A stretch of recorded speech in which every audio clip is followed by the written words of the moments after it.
नमस्कार, आप देख रहे हैं सफलता ग्रुप और आज हम बात कर रहे हैं वर्ग 10 सामाजिक विज्ञान में भूगोल किताब से चैप्टर नंबर 1 भारत संसाधन एवं उपयोग के कुछ महत्वपूर्ण ऑब्जेक्टिव क्वेश्चन जो वर्ग 10 के विद्यार्थी के लिए है। और अगर अभी तक आप हमारे चैनल पर नए हैं तो कर लीजिए हमारे चैनल को सब्सक्राइब, क्योंकि हम यहाँ पर लेके आए हुए हैं आपके लिए सभी वर्गों के महत्वपूर्ण ऑब्जेक्टिव और सब्जेक्टिव प्रश्न और उनके उत्तर। तो दोस्तों, बगैर देर किए हुए चलिए वीडियो को शुरू करते हैं, जिसमें आज आप सफलता ग्रुप के सौजन्य से देखने जा रहे हैं वर्ग 10 सामाजिक विज्ञान में भूगोल विषय से पहला चैप्टर भारत संसाधन एवं उसका उपयोग।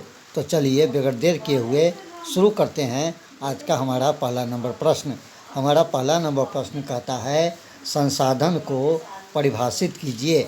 संसाधन को परिभाषित कीजिए, काफ़ी महत्वपूर्ण प्रश्न है। तो जैसा कि आप देख रहे हैं यहाँ पर प्रश्न पूछा जा रहा है संसाधन को परिभाषित कीजिए। तो आइए इसका उत्तर जानते हैं। तो यहाँ पर देख लीजिए, मानव के उपयोग में आने वाले सभी वस्तु संसाधन है। यानी मानव के उपयोग में आए जाने वाले सभी वस्तु क्या है? संसाधन है। संसाधन का अर्थ जिमरमैन के अनुसार संसाधन होते नहीं बनते हैं। काफ़ी महत्वपूर्ण ऑब्जेक्टिव क्वेश्चन यहाँ पर बन सकता है। किसके अनुसार संसाधन होते नहीं बनते हैं? तो हमारा सही ऑप्शन यहाँ पर जिमरमैन हो जाएगा। संसाधन भौतिक एवं जैविक दोनों हो सकते हैं। भूमि, मृदा, जल, खनिज जैसे भौतिक संसाधन मानवीय आकांक्षाओं को की पूर्ति संसाधन बन जाता है। जैविक संसाधन वनस्पति, वन्यजीव तथा जलीय जीव जो मानवीय जीवन को सुखमय बनाता है। तो ये था आपको हमारा पहला नंबर प्रश्न का आंसर, संसाधन को परिभाषित कीजिए। अब चलिए दूसरा नंबर प्रश्न जानते हैं। दूसरा नंबर प्रश्न भी काफ़ी महत्वपूर्ण है। मानव के लिए संसाधन क्यों आवश्यक है? काफ़ी महत्वपूर्ण वर्ग 10 सामाजिक विज्ञान भूगोल से लिया गया महत्वपूर्ण सब्जेक्टिव प्रश्न। तो आइए इसका आंसर जानते हैं। प्राकृतिक प्रदत्त वस्तु हवा, पानी। प्राकृतिक प्रदत्त वस्तु हवा, पानी, वन्य जीव, भूमि, मिट्टी, खनिज संपदा एवं शक्ति के साधन या स्वयं मनुष्य द्वारा निर्मित संसाधन के बिना मनुष्य की ज़रूरत पूरी नहीं हो सकती तथा सुख सुविधा नहीं मिल सकती। मनुष्य का आर्थिक विकास संसाधन की उपलब्धि पर ही निर्भर करता है। संसाधन का महत्व इस बात से है कि इनकी प्राप्ति के लिए मनुष्य कठिन से कठिन परिश्रम करता है, साहसिक यात्रा करता है, फिर अपनी बुद्धि, प्रतिभा, क्षमता, तकनीकी ज्ञान और कुशलता का प्रयोग करके उनके उपयोग की योजना बनाता है। इन्हीं उपयोग में लाकर अपना आर्थिक विकास करता है। इसीलिए मनुष्य के लिए संसाधन बहुत आवश्यक है। इसके बिना मनुष्य का जीवन एक क्षण भी नहीं चल सकता है। तो ये हमारा था प्रश्न नंबर 2 का आंसर, मानव के लिए संसाधन क्यों आवश्यक है। चलिए अब तीसरा नंबर प्रश्न जानते हैं। तीसरा नंबर प्रश्न भी आपको काफ़ी महत्वपूर्ण प्रश्न है जो मिल जाएगा। देख लीजिए, तीसरा नंबर प्रश्न कहता है संसाधन संरक्षण की उपयोगिता को लिखे। यानी कि संसाधन को कैसे संरक्षित रखा जा सकता है, सुरक्षित रखा जा सकता है। संसाधन का अविवेकपूर्ण या अतिशय उपयोग विविध सामाजिक, आर्थिक, सांस्कृतिक एवं पर्यावरणिक समस्याओं को जन्म देता है। इस समस्या के समाधान हेतु विभिन्न स्तर पर संरक्षण की आवश्यकता है। संसाधन का नियोजित एवं विवेकपूर्ण उपयोग ही संरक्षण कहलाता है।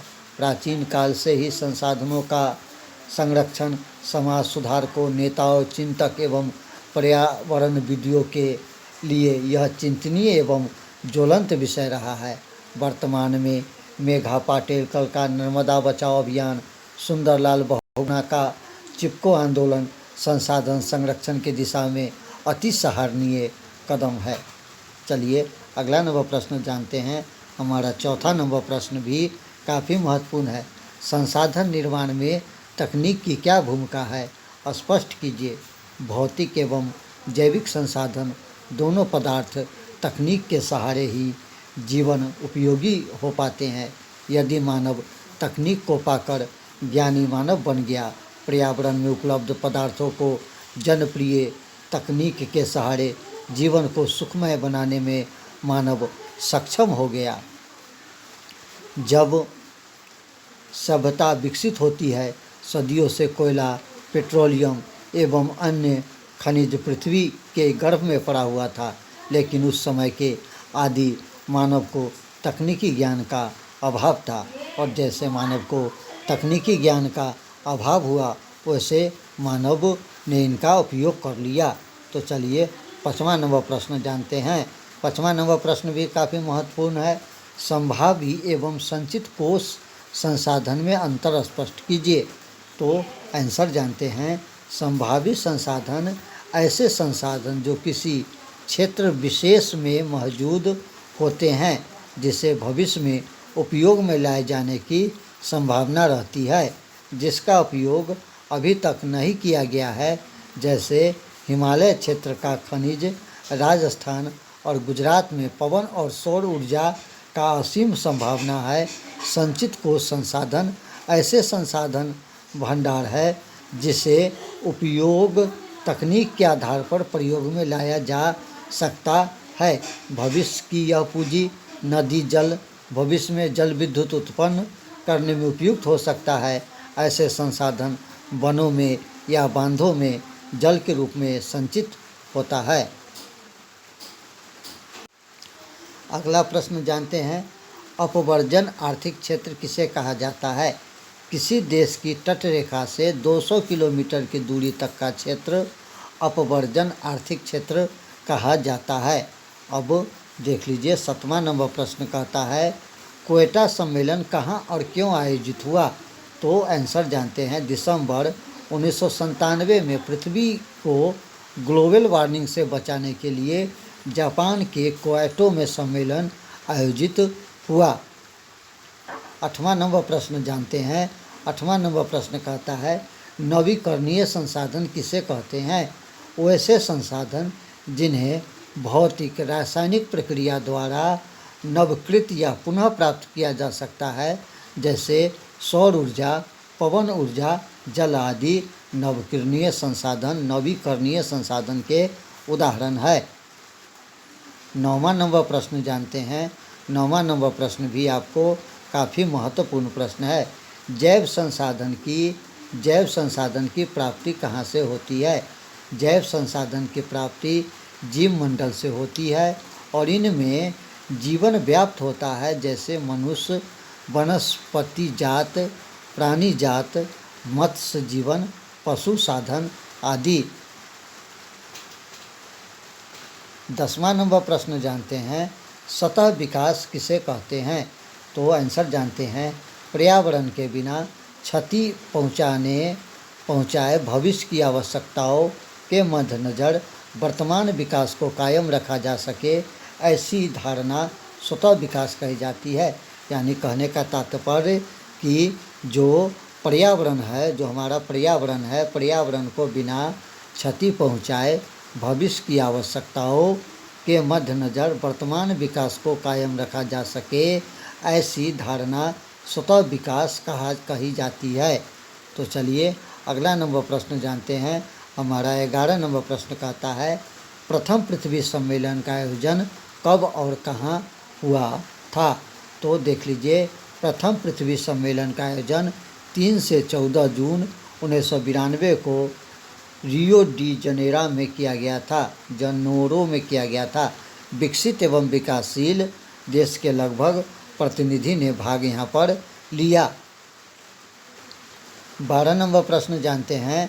12 नंबर प्रश्न, संभाव्य संसाधन क्या होता है? उदाहरण देकर समझाइए।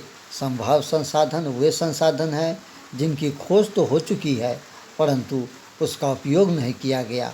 उदाहरण के लिए राजस्थान तथा गुजरात में पवन ऊर्जा तथा सौर ऊर्जा के विकास की अत्यधिक क्षमता है। 13 नंबर प्रश्न जानते हैं, संसाधन क्या है? तो आंसर इसका जानते हैं कि हमारे पर्यावरण में पाए जाने वाले प्रत्येक वस्तु जो हमारी ज़रूरतों को पूरा कर सकती है संसाधन कहलाती है। शर्त यह है कि किसी वस्तु को तकनीकी रूप से सुगम, आर्थिक रूप से उपयोगी तथा सांस्कृतिक रूप से मान्य हो। 14 नंबर प्रश्न जानते हैं। 14 नंबर प्रश्न कहता है, मानव एक महत्वपूर्ण संसाधन है, कैसे? आंसर जानते हैं। बहुत से लोगों का विचार है कि संसाधन प्रकृति के मुफ्त निःशुल्क उपहार होते हैं, परंतु ऐसा नहीं है। सभी संसाधन मनुष्य के क्रियाकलापों के प्रतिफल होता है। मनुष्य प्रकृति में उपलब्ध पदार्थों को संसाधन में बदलता है। इस दृष्टि से मनुष्य बहुत ही महत्वपूर्ण संसाधन है। 15 नंबर प्रश्न जानते हैं, विकसित संसाधन किसे कहते हैं?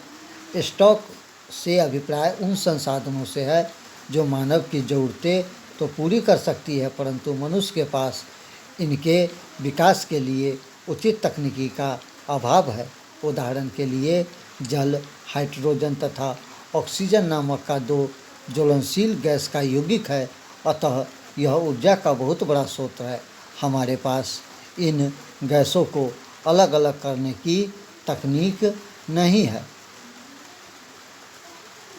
16 नंबर प्रश्न जानते हैं। 16 नंबर प्रश्न कहता है, संसाधन के विकास में मनुष्य की क्या भूमिका है? तो संसाधन के विकास में मनुष्य की भूमिका नंबर 1, मानव प्रौद्योगिकी द्वारा प्रकृति के साथ क्रिया करता है और अपने आर्थिक विकास की गति को तेज करने के लिए संस्थाओं का निर्माण करता है। नंबर 2 में देख लीजिए कि मनुष्य पर्यावरण में पाए जाने वाले पदार्थ को संसाधन में परिवर्तित करता है तथा उनका प्रयोग करता है। 17 नंबर जान लीजिए प्रश्न। 17 नंबर प्रश्न, उत्पत्ति के आधार पर संसाधन कितने प्रकार के हो सकते हैं? तो उत्पत्ति के आधार पे संसाधन जो है आपको 2 प्रकार के हो सकते हैं। प्रथम, जैव संसाधन। ऐसे संसाधन की प्राप्ति जैव मंडल से होता है। इनमें सजीव के सभी लक्षण मौजूद होते हैं, जैसे मनुष्य, मत्स्य, पशुधन तथा अन्य प्राणी समुदाय। नंबर 2 में देख लीजिए, अजैव संसाधन। निर्जीव वस्तु के समूह को अजैव संसाधन कहा जाता है, जैसे चट्टान, धातु, खनिज आदि। 18 नंबर प्रश्न जानते हैं, नवीकरणीय संसाधन एवं अनवीकरणीय संसाधन किसे कहते हैं?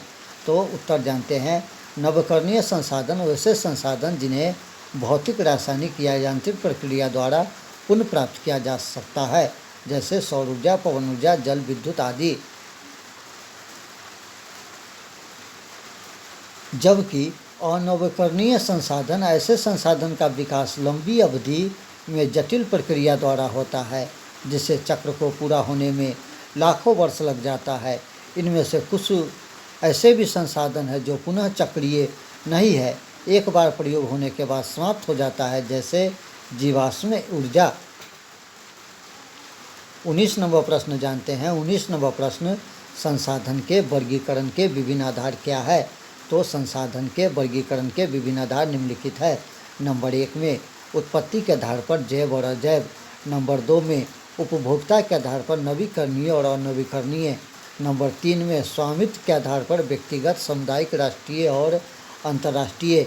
और नंबर 4 को देख लीजिए। नंबर 4 कहता है, विकास की स्थिति के आधार पर संभाव्य, विकसित, भंडार और संचित। 20 नंबर प्रश्न जानते हैं। 20 नंबर प्रश्न कहता है, संसाधन नियोजन क्या है? तो संसाधन का विवेकपूर्ण उपयोग ही संसाधन नियोजन है। वर्तमान परिवेश में संसाधन का विवेकपूर्ण उपयोग हमारे सामने चुनौती बनकर खड़ा है। संसाधन के विवेकपूर्ण दोहन हेतु सर्वमान्य रणनीतिक तैयार करना संसाधन नियोजन की प्रथम प्राथमिकता है। संसाधन नियोजन किसी भी राष्ट्र के विकास के लिए आवश्यक होता है। भारत जैसे देश के लिए यह अभी अपरिहार्य है। जहाँ संसाधन की उपलब्धता में आर्थिक विविधता के साथ साथ सघन जनसंख्या व्याप्त है। यहाँ कई ऐसे प्रदेश हैं जो संसाधन संपन्न है, पर कोई ऐसा भी प्रदेश है जो संसाधन की दृष्टि से काफ़ी विपन्न है। कुछ ऐसे भी प्रदेश है जहाँ एक ही प्रकार के संसाधन का प्रयुक्त भंडार है और अन्य दूसरे संसाधन में वह गरीब है। अतः राष्ट्रीय, प्रांतीय तथा अन्य स्थानीय स्तरों पर संसाधन के समायोजन एक संतुलन के लिए संसाधन नियोजन की अनिवार्य आवश्यकता है। तो दोस्तों, ये था आपको वर्ग 10 भूगोल चैप्टर से भारत, संसाधन एवं उपयोग का महत्वपूर्ण सब्जेक्टिव क्वेश्चन। ये सभी सब्जेक्टिव क्वेश्चन आपके एनसीईआरटी बुक से लिया गया था, जो परीक्षा के दृष्टि से काफ़ी ही महत्वपूर्ण है। आप अपने एनसीईआरटी बुक से ये सभी प्रश्न को याद कर लीजिए और इसका रिवीजन कर लीजिए, और नहीं तो आप हमारे वीडियो को रोककर सभी प्रश्न एवं उनके उत्तर को लिख लीजिए। ये आपको भविष्य में परीक्षा में काफ़ी महत्वपूर्ण भूमिका निभा सकता है। तो दीजिए इजाज़त, मिलते हैं फिर एक नए वीडियो में एक नए चैप्टर के साथ। तब तक के लिए नमस्कार, जय हिंद।